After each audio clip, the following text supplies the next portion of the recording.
Good afternoon, and a very, very warm welcome to everyone to Bradford Inner Space. I'm actually hosting today after a very, very long time, and it's lovely to see some familiar names. And I know you're behind your names there. So just about today, we have a very special talk. I just love the title. Do you know who your friends are? Because I know that, like, actually it's the story, same story for all of us, that we all have childhood friends, and right from that childhood friendship, we hold on dear to that word, friend. And we know that when we are young, we really sort of go straight into that emotion of friendship so much. It's unbelievable how much the dependency there is in that word. Should something go wrong, as often it does in our lives, then there's a lot of, again, emotions of hurt and betrayal there. And in times of trouble, in the rough and tough times, that is when we truly know who our friends are. Are they there when we need them, or do they turn their backs on us? You know, that word applies. Having a friend in needy times is really true throughout our lives. I'll just share an experience before we start. A few days ago, we had news that one of our neighbors, I'm living in the countryside right now, a global retreat center, which is our retreat center in UK in Oxfordshire. Their house caught fire. And obviously with their children they have at the moment, they are homeless. So we had a meeting and we thought, let's offer them some rooms just for a few days till they find something. And it's really been quite a journey, just in that very small space of time of knowing who your friends are, because I'm sure that family, they wouldn't have even expected us to extend that invitation to them. I'm sure that their own personal friends, they're unable to do so because of the size of the homes that they're living in. But in times of trouble, that is when we see who our true friends are. And to share with you today is a very, very dear friend of mine, Rachel. Rachel and I have known each other for many years, and I can tell you she is one of those, the modern phrase goes, the 3 a.m. friend. It means, Rachel, that I can call you up at 3 a.m. anytime to talk about my problems. And Rachel has been practicing meditation for many years now, over 16 years. And she's a teacher of not just meditation, but extending that hospitality and loving care from her heart, which makes anyone, not just her friends, but anyone, feel that here is someone we can count on in time of need.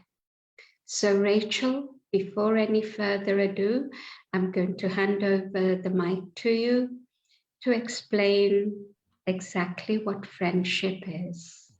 Thank you. Thank you, Usha-Ben. It's really lovely to see you. And I'm sure everyone else is really happy to see you too after a long time. So I've joined a couple of times, Bradford, so it's really nice to be here again. So I'm in London, so this is the greatness of Zoom, is that we're all in Bradford wherever we are, right? Right. And I know some people, yes. Can I just mention to everyone, I'm sure that they are reading their chat messages, but just to remind everyone that during Rachel's talk, if any of you want to ask questions, could you post them in the chat box, and then I will read them out to her, or she may be able to see them herself. Great. Thank you, everyone. Yeah, no, it's good to get responses. And I was also just thinking, I think there are some people also joining on Facebook, so welcome to those on Facebook as well. So yeah, I like this topic too, which is probably why I chose it. And what prompted me was just remembering how my brother was very ill in his kind of late 40s, having had no illness in his life, in fact, hardly ever been to a doctor. And happily, he came through, and that was great, but it was quite a massive thing. But it made such a shift in his life, because it really, he learned about who was important in his life, and he learned about what was important in his life. And I've seen him become so much happier since that incident. And I've also, I mean, I've spoken to people, and it may sound very strange, but I've spoken to people who've had cancer or other, very serious illnesses, and they said it's the best thing that happened to me because it woke me up. And so I'd like to explore, what the deep friends we have, yes, but what about, it's just worth thinking about, who am I spending my time with? Who am I choosing to be with? Who am I choosing to be influenced by? If you think about the friends we have on Facebook, if I look at all of those friends, which of them do I really count on? Which of them are true friends? Which of them, and do I choose them to be friends because they help me become my best? Or do I choose them to be friends because they kind of know people who I'd like to know, or they're doing something that's impressive, or whatever it is? It's just, I think it's a really helpful thing for all of us to just check, who am I spending my time with, and how am I spending my time? And to recognize that all of, whatever friendships I create, it's a matter of choice, and it's basically, it's in some way reflecting my priority. I mean, I know, when we grew up as little kids, you were probably, as I was, friends with a person next door or down the road, and or your mum's, your mum's friends' children, so there's a kind of the convenience, or, this person you sat next to at school or whatever. So there's that kind of friendship that just comes because you're together. But I think quite often there are friendships which we deliberately choose. And I think it's interesting to kind of explore that together. And also I'd like to explore thinking about the friends that are not human. So yes, of course, our personal relationships, but what about other types of friend that we could have? And I'm thinking about, like the scene behind me, it could be nature is my friend. It could be that food is my friend. It could be that, a particular way of behaving is my friend. It could be a particular quality or virtue is my friend. There are so many things that we could extend that, and just play around with ideas. So I'm just going to throw up some ideas, and yes, it would be great to get responses and questions from you all in the chat. One of the things I often do when I'm thinking about a subject is I look at the origin of the word, because there's always some secret that comes out, I find. And so the word friend actually goes back to old, Sanskrit or whatever, and it's based on being loved and being loving. That's priya. But it also is connected with the word free. And why is that? Because of course a friendship is in a way the only relationship, long-standing relationship, that is one totally of choice. So you might be born into a particular family and it's a blood relationship. You might get married and so there are different relationships, but or your teacher or whatever, your boss. So there are different reasons for relationships, but a friendship is a choice, is a matter of choice at every moment. And that's quite an interesting thing, because actually, it's that sense of, and I think the original origin of the word was like free from bondage. So there's that sense of the freedom of a friendship, of that relationship. And it is that element of choice, which I think is very important, because it also is telling me something about my choices and my priorities in terms of the friends I choose and who I want to be close to. And then I think also thinking about what does a friendship do? You know, why do I choose to have friendships? And of course, one of the things is that it's lovely to have company. When you're the friend, you feel safe. You know, if you know, sometimes you think, oh, let me take a friend with me or something like that. So there's that sense of having a companion, having someone to back you up. A friend is also someone who brings out the best in you. You know, they see, they understand you. And even I think it was George Eliot who said, a friend is someone who separates the wheat from the chaff. So separates the kind of good things you say from the not so good things you say, and understands what you're really trying to say, which I think is a very nice understanding of what a friendship is. And a friend can be someone, yes, you will turn to, as Ushaben said, you will turn to at a time of need, because you know you can rely on them, and you know that they don't mind being woken up at 3 o'clock. So a friend is someone who encourages you, who empowers you, because it, you know, it takes away that sense of, oh, I can't do it on my own, or, you know, I need help or whatever. And, you know, I'm sure all of us can think about the friendships in our lives when someone has just said something at the right moment to just give us that extra boost, to give us that encouragement. And so it empowers me, but it also has that there is an element of, I am choosing, I won't say to give my power to that person, but I'm choosing that it's okay for that person to influence me. In fact, I'd like that person to influence me because I like their values, or I like something about them. Because if you think about it, and if we go back to the Facebook friends, anybody I choose to be a friend on Facebook, I want to hear about them. I want to know about them. And if I'm wanting to hear their news, it means, you know, in some way I'm wanting to be influenced by what they're doing. I want to know what they're doing, and I want to kind of learn from it in some way. And so I think this is a very important aspect of friendship, is recognizing that everybody who's my friend has an influence on me. And, you know, sometimes it's worth kind of turning around and saying, what are the influences I want in my life? And so this question, do I know who my friends are, is not so much, you know, who are they, but to what extent are they really acting in my best interests, or am I acting in my best interests by spending a lot of time with them? I mean, everybody is a good person, and everybody, you know, has their own qualities, but it is a question of what my priorities are.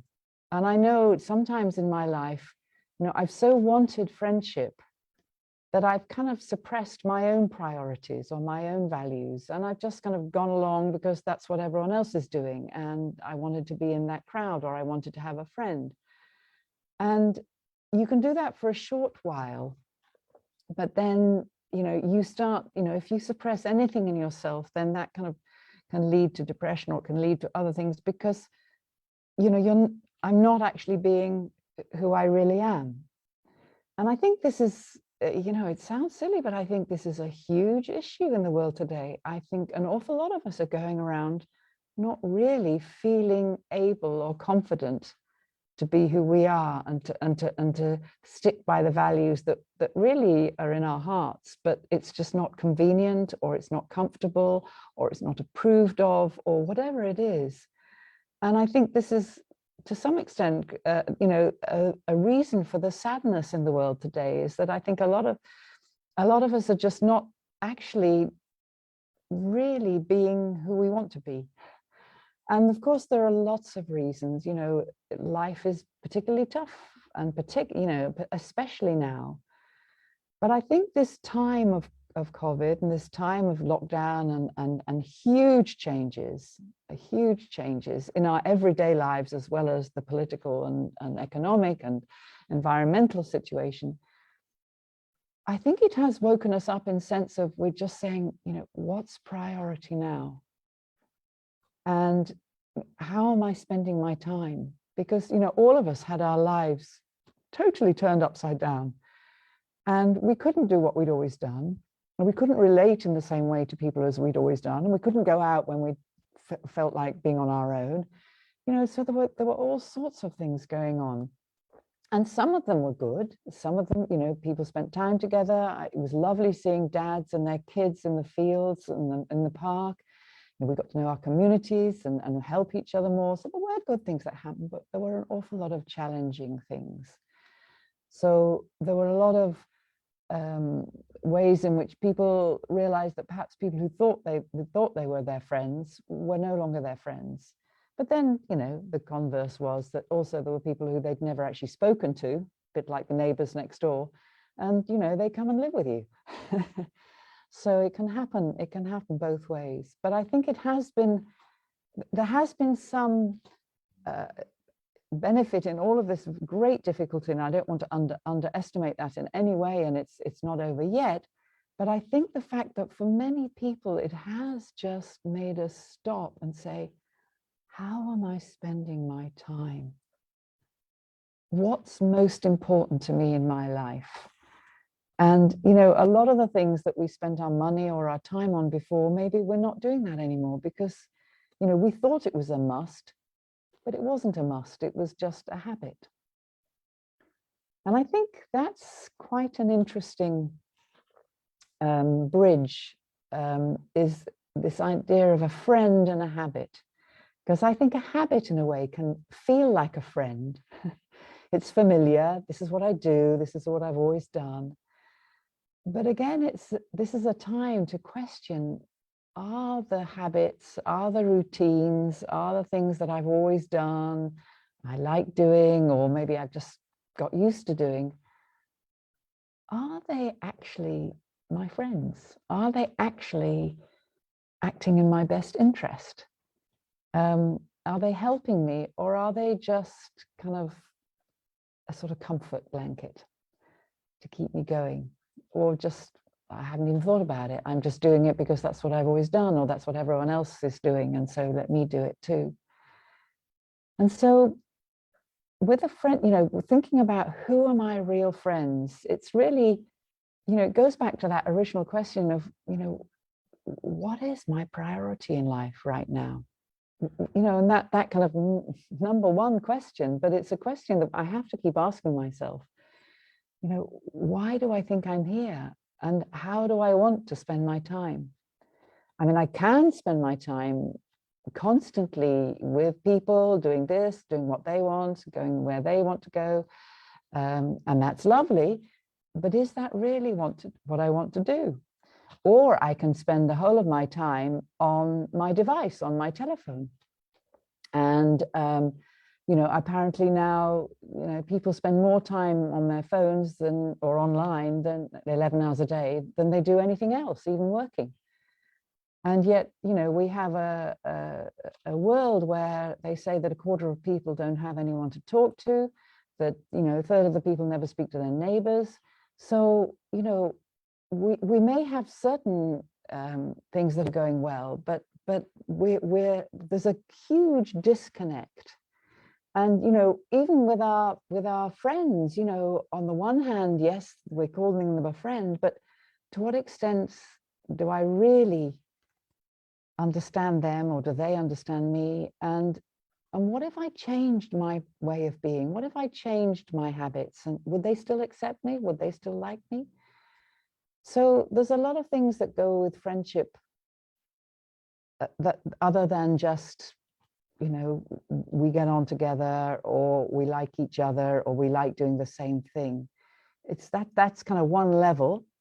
We like the same people, we like the same books, we like the same films, whatever it is, the sports, whatever. So there's that kind of level. But then there is that deeper level of, are they actually there for me when I need them?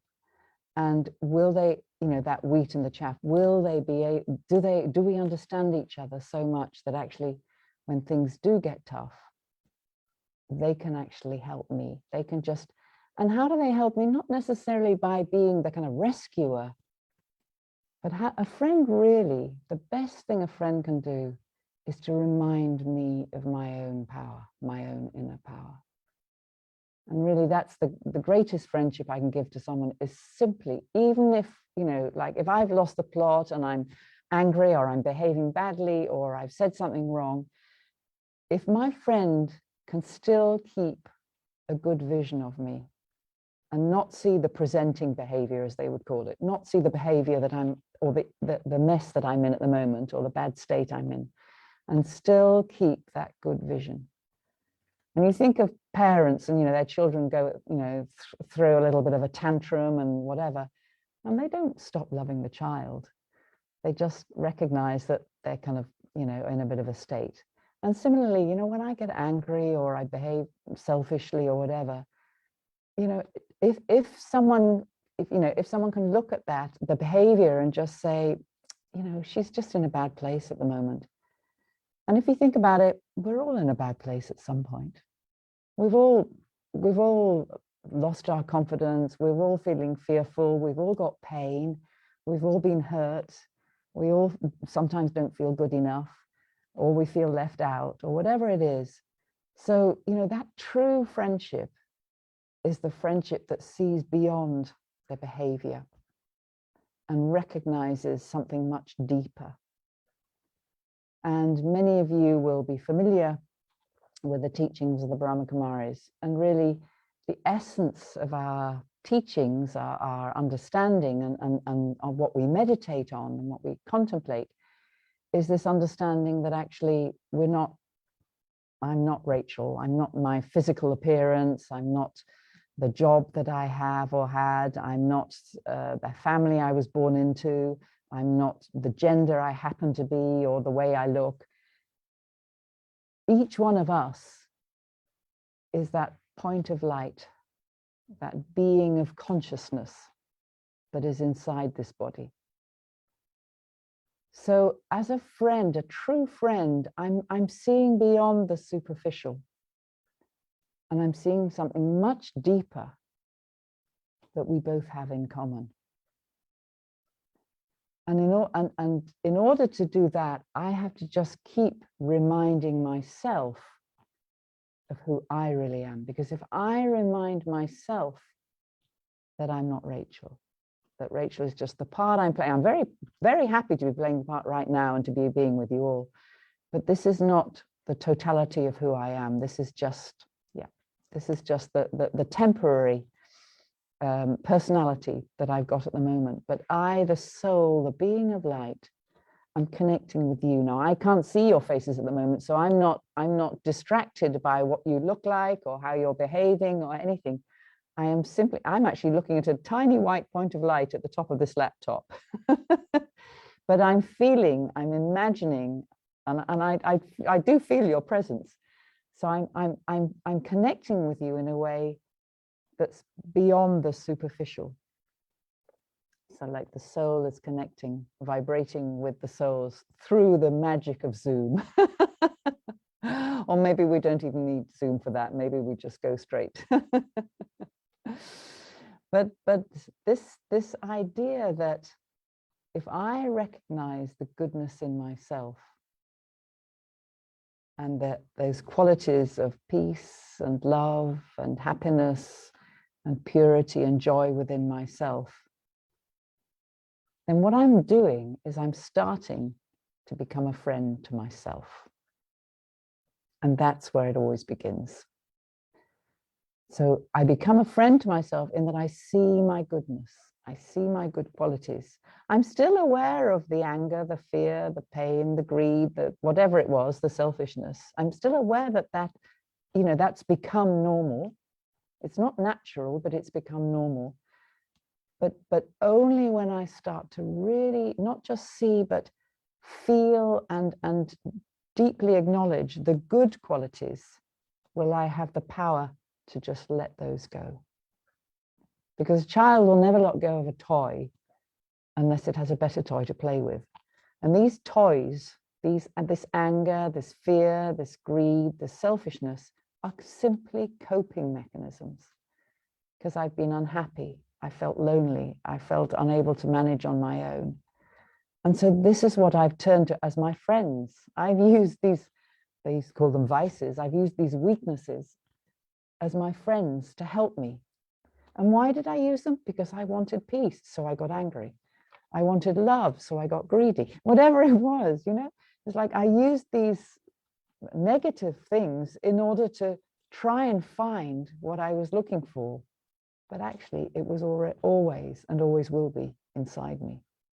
So going into that, becoming a friend to myself, seeing the qualities within myself, which is what you do in your friend, but also helping myself to become my best, trusting myself, enjoying being with myself. Yeah, so all of these things which you think about as with another person, again, it's becoming a friend to myself. So that then if I am feeling a friend to myself, I'm comfortable with myself. I'm honest with myself.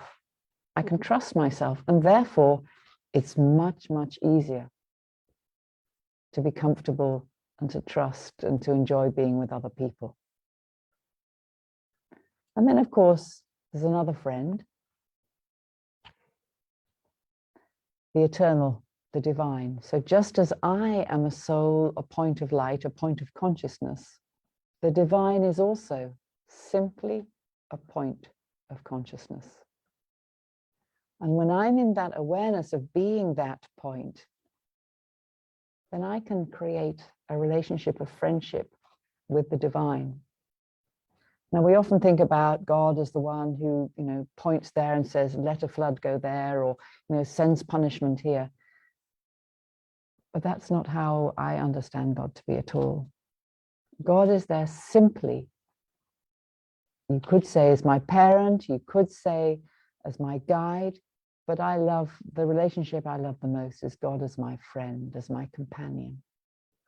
Because God only wants me to come up from where I've, you know, that being, you know, that person who's depending on those coping mechanisms of anger and greed and ego.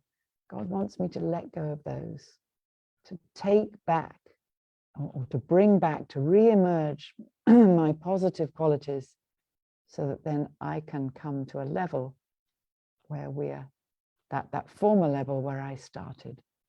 I, the soul, started full.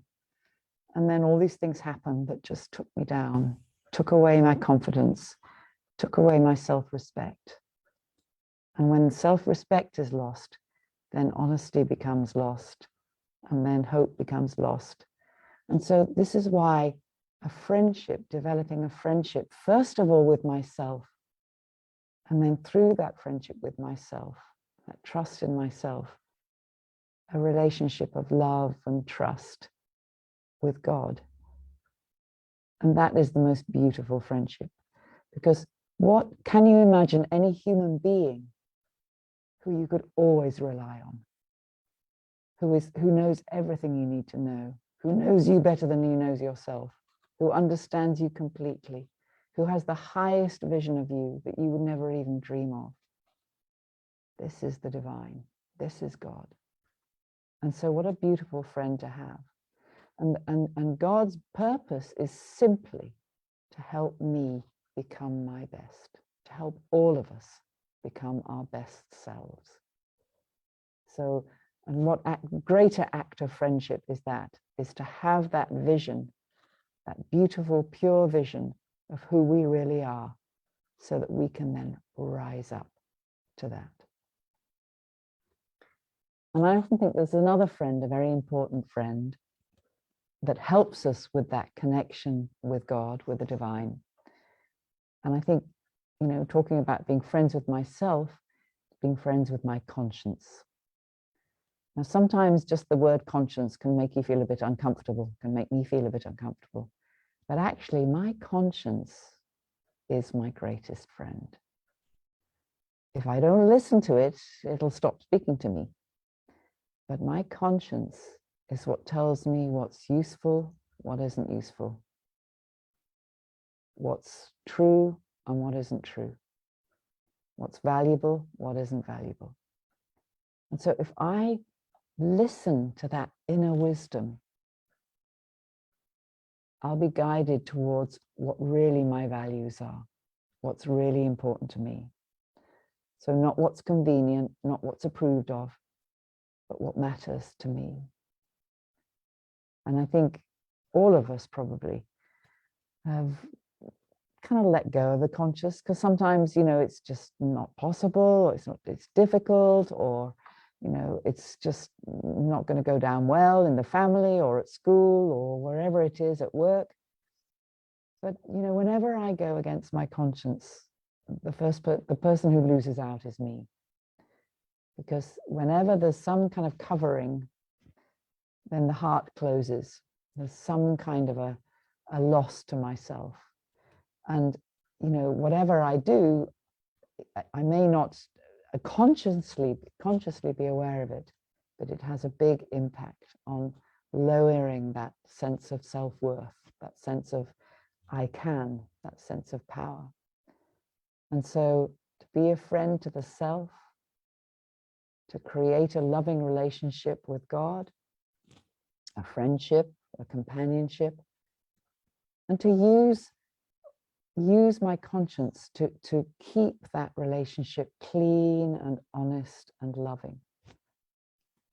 And then just going back to certain things we've said before, just think about the friends that I have inside myself, the friends of my own qualities, the peace, the love, the happiness, the friends I have in terms of my powers, my ability to be patient, my love of gratitude, my ability to be humble, whatever it is. There are so many strengths and virtues and qualities that I have inside myself. And yes, we often talk of them as our riches, our treasures, but they're also our greatest friends. And when time gets tough, what are the friends I go for? What do I reach for to help me? Is it those old things of anger and ego and bossiness and me first? Or is it remembering the spirit within, the goodness within, the power within, remembering my qualities, remembering my courage, my ability to face things, to put up with things and tolerate, to adapt? These are actually my friends, because these are what are going to help me come from that place of truth inside myself and to do what's important for me, what's valuable for me, what's true for me. And so, do I know who my friends are? First of all, just recognize that as points of light, of beings of peace, everyone is my friend. It's only when I get into all the external or superficial stuff that I start getting annoyed by things or not liking things. But actually, as a soul, as a being of light, I am loved and loving and free. I don't need anyone, and the only attachment I have is to the one above, the Supreme Soul, my best friend forever, as young girls at school have their BFFs.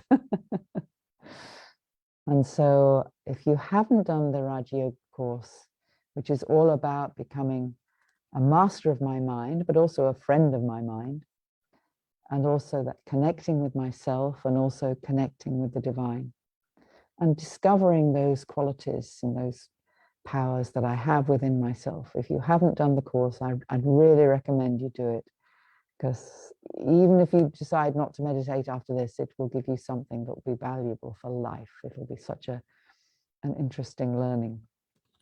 And I'd like to finish actually with a beautiful quote, and it's from Daddy Janki, who was the former spiritual head of the Brahma Kumaris, who passed away aged 104 just a couple of years ago, just as lockdown started actually. And I just read it just recently and I thought, oh, this is perfect. I've got to share this with you today. So Daddy's warm recommendation to all of us is make yourself into your own true friend.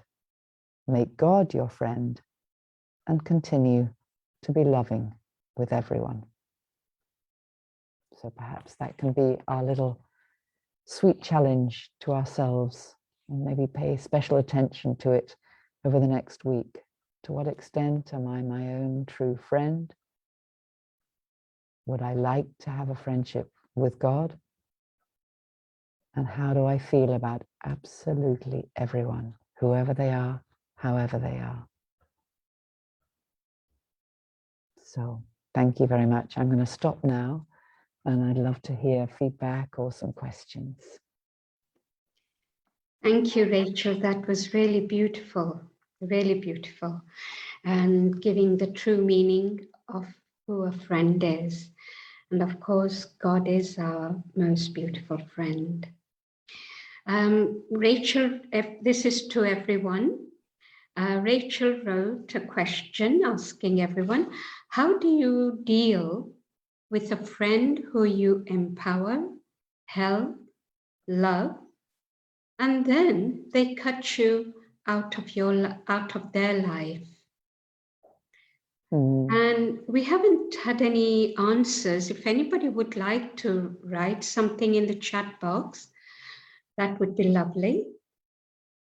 Otherwise, there are just a few compliments written here, Rachel, for I think you. was that question from Raquel? Is that right? Is that because I think it wasn't? Oh, sorry, sorry. It is. It's Raquel, not Rachel. Yeah. I didn't answer my own question. My apologies. I mean, I feel for you. I think probably we've all had something similar to that in our lives. The thing with friendship is that it's free. And to some extent, it's tough, but anybody has a right to change how they want to be. And if someone decides that they want to be a different kind of person, I can't demand that they stay as they were. It's very tough. And you know, of course, this happens in marriages and all sorts of relationships. But ultimately, if someone has changed, then I can only accept that they've changed. I can't turn things back. I can't make them how they were. They have that something has happened in their lives, or maybe it's just emerged and it happened before, that's made them want to do something different. And you know, everybody has to go their own way. And I think maybe the difficult thing is just accepting that they've chosen to go a different way, and perhaps I just have to let them go. But let me see if I can try and cut. I mean, it must be very painful, and I completely understand that.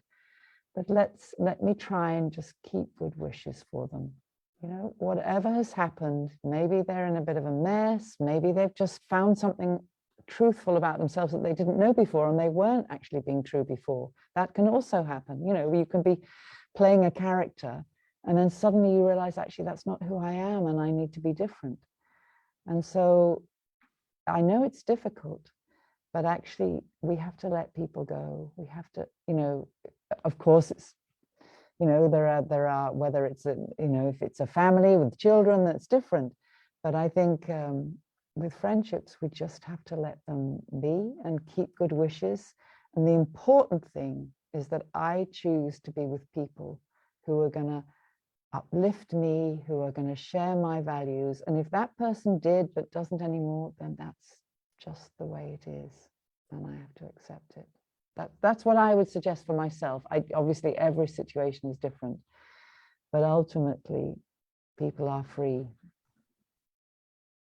Definitely free to think and free to behave as they wish. So if today they are very, very loyal and lovely to us, tomorrow they have the choice and their opinion to change at any time. But as Rachel said, that it's just a matter of having to let go within in order to move on. Rachel, there are quite a lot of compliments from people, from everyone. Many saying What a lovely session, such spiritual wisdom. Come back again. I don't need, it's very sweet, but don't worry, I don't need compliments. But I thank you from my There heart. are many actually. There is just one question here from James. How do you deal with needy people? It's a very good question. And of course, at some point, probably we've all been a bit needy of something. and probably it's a good thing to recognize that and remember that. But I think, I mean, number one is that I keep myself strong. And so the first thing I need to do is to make sure that I'm in my self-respect, so that I can be compassionate, so that I can be loving, so that I can be patient, but I can be firm. So really, it's almost like any situation, that is the starting point. So to become a friend to myself, empower myself, so that then I will respond to whether they're needy, whether they're bossy, whatever it is, I'll be able to stay in that calm state, and I'll be kind of more neutral, more detached is not really sometimes a very comfortable word, but I won't be attached to how they're behaving. I won't be influenced by them. That's actually a very important thing.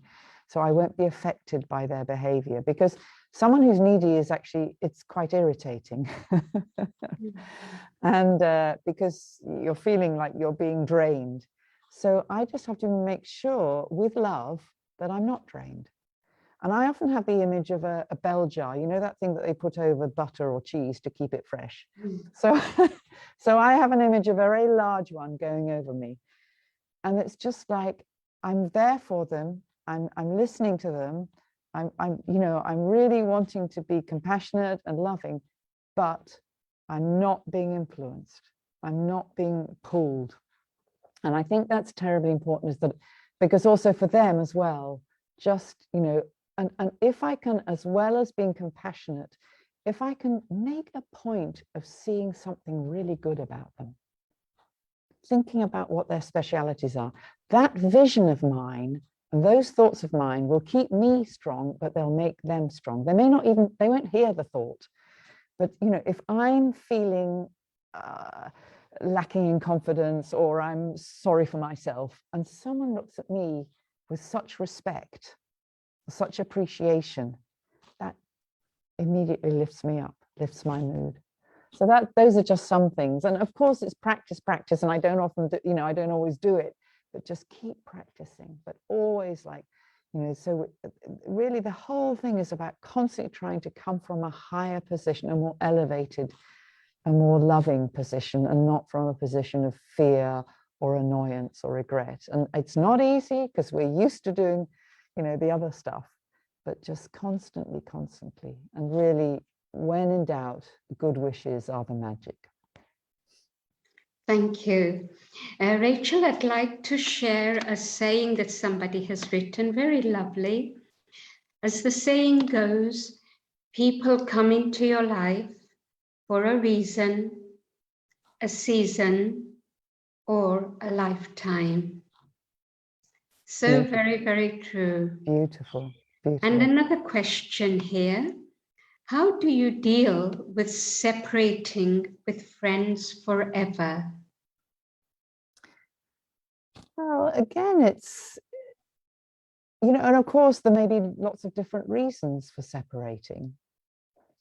And, sometimes it's your choice, sometimes it's their choice, sometimes it's just happened because of circumstances. And really, for me, if I think about how I want to be and how I want their life to be, if they've been a friend, I want them to be well and happy. And I want to be well and happy. And so if I can make as my priority staying in that sense of who I really am, I, the soul, with all those beautiful qualities, with all those abilities, with all that positivity inside me. So I stay in that sense of who I really am, that sense of self-worth. But I want the same for them. The fact that we may be separating forever is actually, that's just something that's happened. But the most important for me is to keep myself in that sense of self-worth, self-value, but also to keep good wishes for the other. Because if I resent someone, if I'm worried about someone, if I, whatever it is, those negative feelings hurt me first, because all the feelings come through my heart first. So they hurt me first. So what kind of feelings do I want to have for myself? And what kind of feelings do I want to have for others? So it is not easy, it is painful, but actually I have to let people go. And, as Shakespeare said, love isn't love that alters when alterations finds. So, okay, we're no longer friends, but there was a friendship and we did have special times together. So value those, appreciate those, but maybe let them be free. Or hopefully they'll let you be free. Thank you, Rachel. And the rest, as I said, are all compliments to you. Thanking you for the beautiful presentation, the wisdom in the talk, and the very valuable words you've used. Well, I think it's such an important topic for all of us, and yes, on the one hand, it's about our relationships with human beings. That's, of course, top of the list. But it's also what else or who else am I relying on, and what else and who else am I being influenced by? But hopefully it was practical and useful. When you were talking, I was thinking about animals, especially dogs and cats, who become your lifetime friends, really. Yeah. And how do we treat them? Because they considered you as a friend.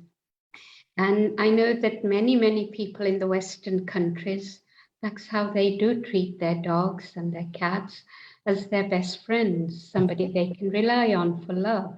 Yeah, they even leave all their money to them, don't they? Definitely, yes. We've heard many a story about that. Yeah. Thank you, Rachel.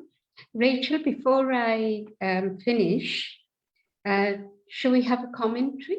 Lovely commentary, and then I will do the general acknowledgement and telling everybody about what's coming up during the week. Great. Okay, so this is a time to just have a little time with myself. And as I'm sure you're aware, here we meditate with our eyes. So I'm just going to speak a few words.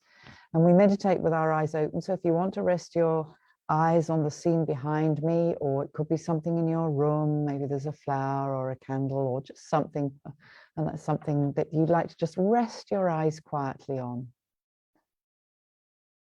And you can, if you're feeling a bit stiff, you can stretch a little bit or just shake your shoulders, just feel comfortable. Because it's always good when you start a meditation to relax your body completely. And what I tend to do is I just start from the tips of my toes and I just relax every part of my body in my mind. It's like I'm doing a mental massage of my whole physical body to make sure that it rests. So I relax my legs, my back, my shoulders, my arms, right to the tips of my fingers. Everything just feeling loose and comfortable. My stomach and chest. I relax my neck, my head, my face. And I just really enjoy feeling this comfortable stillness that I brought simply through my own thoughts, through hearing these words to myself. And let me think just for a little while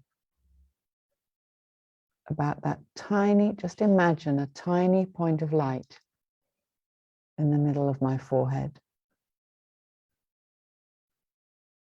And that this is who I really am. I can't see it, but I know that it's there. This life energy that's within this physical body of mine, that makes me move, that hears, that sees, and that expresses itself through this body. But I am this tiny point of light.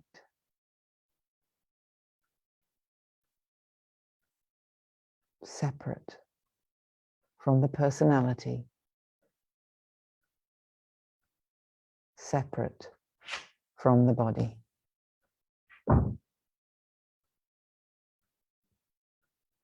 And I, this point of light, remember my best friend, the divine, also simply a point of light, consciousness,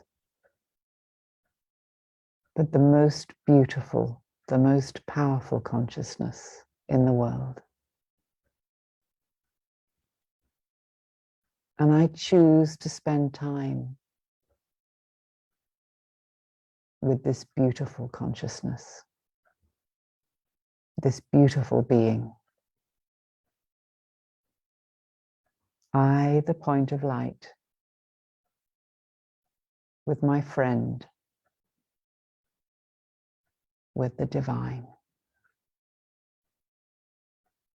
The one who sees my highest qualities, my greatest strengths, my huge potential.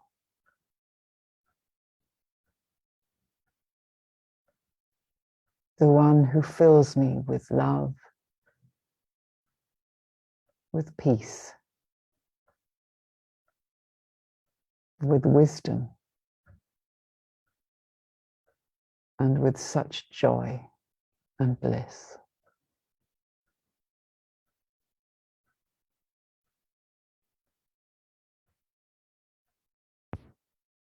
I, the soul, in a loving friendship with God.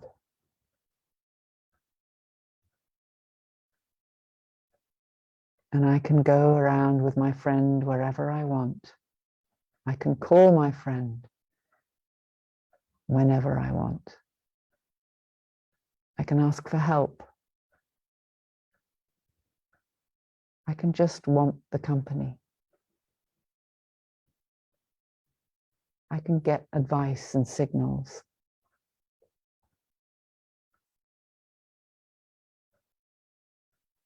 I simply need to remember who I am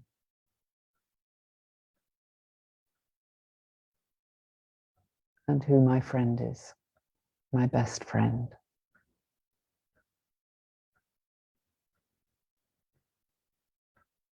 And when I am friendly to myself, taking care of myself, recognizing my qualities, and having those qualities filled by God, then it's very, very easy. It's totally natural to be loved, to be loving, and to feel free with everyone.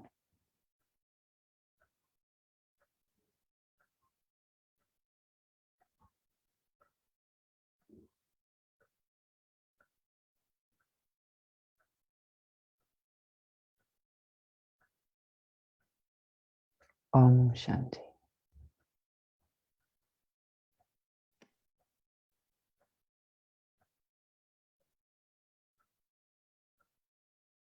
Thank you, Rachel, for such a beautiful, lovely, lovely message and leading us into that silence. Thank you once again for your lovely presentation. It really was lovely, the insights that you've taken us into. And I'm sure everybody today will definitely sit and think about these words that you've said about friends, because we all at some point think, who are really my friends? Thank you. I'd like to first of all thank you for the many messages that everyone is sending.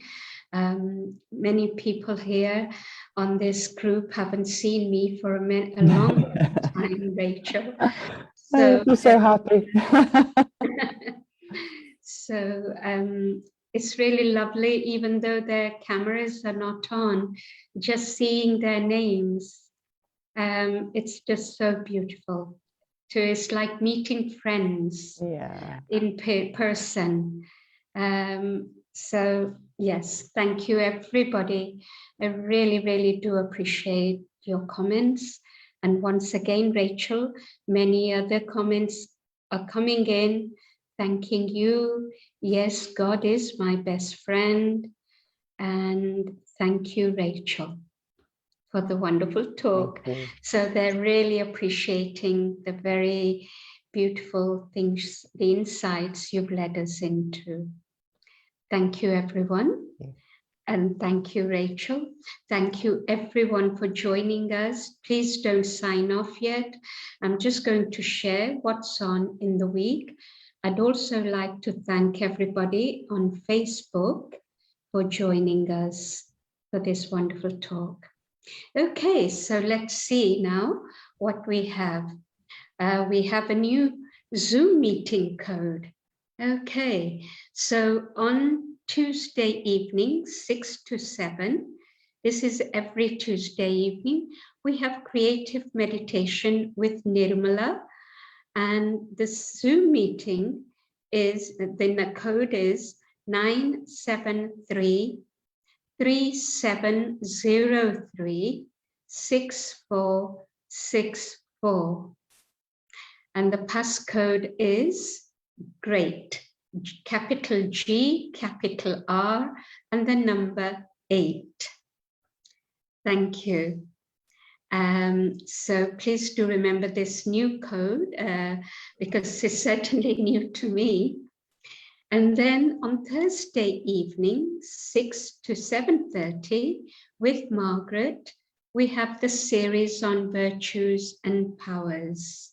These are wonderful workshops, and the same Zoom meeting code, 973 3703 6464, and the passcode being capital G, capital R, and the number 8. And then we have next Saturday, 19th of February, from 5 to 6 p.m. on the same Zoom ID with the same passcode. We have Georgina Valentine with us with the title Life Affirming 5 Acts that Grow Goodness. Yes, definitely. We, at a time like this, we definitely need to grow that goodness within us so that this is then useful at the end. When I say end, I mean that at times when that are challenging, when we ourselves feel low, or when friends break away from us and our hearts break. So we know that within us, there is a goodness growing. And so let's see what Georgina has to say about the 5 acts. Thank you all. Do join our mailing list so that you can receive all of this information via email. All you do is go on to our website, bradford.innerspace.org. Scroll down the page to the little box that says join our mailing list, and it will give you the information as to what to do, entering your name and email address, then clicking subscribe. So please do that, because then that also encourages us that the more people we have doing this, we can actually organize more programs like what we've done today. So thank you once again, everyone who has joined us. You can see this program again. The recording is available on YouTube at Brad. So for the link today to the YouTube, please send an email to bradford@innerspace.org. So thank you for joining us on this Saturday. Thank you everyone on Facebook as well. Really lovely to see you all. Om Shanti.